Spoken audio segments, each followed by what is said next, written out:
semuanya masih dalam keadaan sehat dan semangat. Oke, hari ini kita akan melanjutkan pelajaran kita lagi. Tetapi sebelum belajar, mari kita siapkan hati kita untuk berdoa. Tutup mata, lipat tangan, tundukkan kepala. Dalam nama Bapa dan Putra dan Roh Kudus, amin. Tuhan Yesus yang baik, terima kasih atas berkat dan rahmat-Mu yang kami terima pada hari ini. Kami ingin belajar, kiranya Engkau selalu membimbing dan menyertai kami, sehingga apa yang kami pelajari dapat kami manfaatkan dengan baik. Sebab Engkaulah Tuhan kami kini dan sepanjang masa. Amin. Dalam nama Bapa dan Putra dan Roh Kudus. Amin. Oke, hari ini kita akan melanjutkan pelajaran kita lagi. Nah, kemarin kita sudah menjawab pertanyaan-pertanyaan. Nah, berdasarkan teks kitab suci yang sudah kamu bacakan. Nah, dalam Matius bab 5 ayat 33 sampai 37, yang dimaksud dengan kejujuran adalah sikap hati yang tegas. Sikap hati yang tegas yang seperti apa? Mengatakan sesuatu sesuai dengan kebenaran. Mengatakan sesuatu itu apa adanya, ya. Walaupun itu tidak bisa diterima oleh orang lain atau orang lain bisa menjadi marah, tetapi kita harus berkata apa adanya atau juga jujur. Seperti dalam teks tadi, jika iya katakan iya, jika tidak katakan tidak.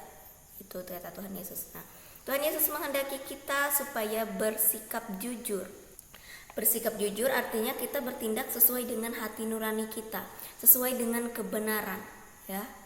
Dengan begitu kita terlatih menjadi orang yang jujur. Otomatis jika kita jujur, kita bisa menjadi orang yang adil. Nah, bersikap adil Tuhan Yesus juga mengajarkan dalam Matius bab 20 ayat 1 sampai 16 itu. Sikap yang adil itu berarti ia sesuai antara hak dan kewajibannya. Kewajiban sesuai dengan haknya yang diberikan, ya. Itu namanya adil.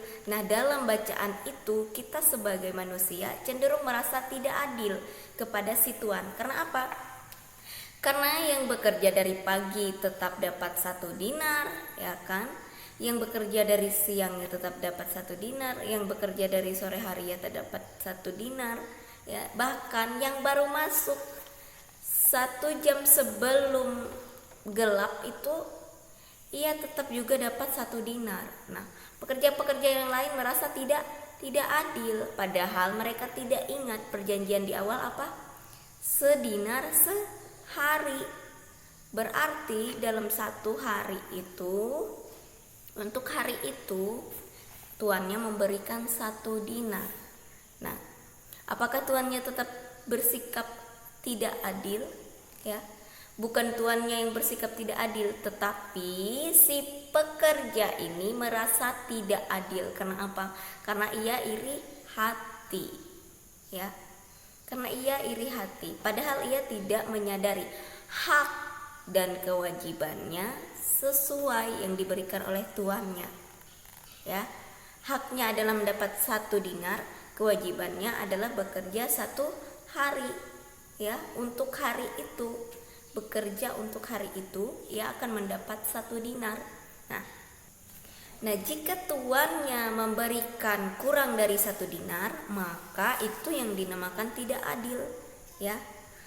Keadilan itu tidak hanya berbentuk keseimbangan antara hak tadi dengan kewajiban, tetapi keadilan itu juga bentuk kasih, bentuk cinta kasih sesama manusia, cinta kasih Allah kepada kita. Nah, kita bisa baca di bagian akhir, tuannya mengatakan apa?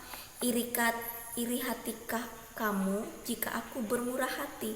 Nah, artinya keadilan itu juga berdasarkan cinta kasihnya kepada para pekerjanya. Maka pekerja yang lain yang juga sudah mendapatkan hak dan kewajibannya itu seimbang, tetapi mereka iri hati, ya. Mereka merasa seakan-akan tuannya tidak adil, padahal tuannya hanya bersikap adil tetapi berdasarkan dengan cinta kasih. Nah, sekarang kita meneladani Yesus dalam memperjuangkan keadilan dan kejujuran. Nah, di sini ada sebuah tabel peristiwa yang menunjukkan sikap tidak jujur dan tidak adil. Nah, kamu melengkapi tabel di bawah ini. Nomor 1 itu sebagai contoh ya. Umpamanya peristiwa korupsi, akibat yang ditimbulkan merugikan rakyat, runtuhnya kepercayaan internasional. Nah, kemudian kamu cari lagi peristiwa apa lagi yang mengakibatkan, yang menunjukkan itu peristiwa ketidakjujuran dan ketidakadilan dalam masyarakat kita, ya, dalam kehidupan kita sehari-hari. Selain korupsi, apa saja yang kedua, yang ketiga, keempat, dan kelima. Kemudian jangan lupa juga kamu tuliskan akibat yang ditimbulkan dari peristiwa itu. Oke, pelajaran hari ini kita cukupkan sampai di sini dulu. Sekarang mari kita berdoa bersama. Kita ucapkan bersama-sama doa kemuliaan. Dalam nama Bapa dan Putra dan Roh Kudus. Amin. Kemuliaan kepada Bapa dan Putra dan Roh Kudus, seperti pada permulaan, sekarang, selalu, dan sepanjang segala abad. Amin. Dalam nama Bapa dan Putra dan Roh Kudus. Amin. Go semangat untuk mengerjakan tugasnya hari ini. Jangan lupa selalu berdoa dan bersyukur. Jaga kesehatan dan Tuhan Yesus memberkati. Bye-bye.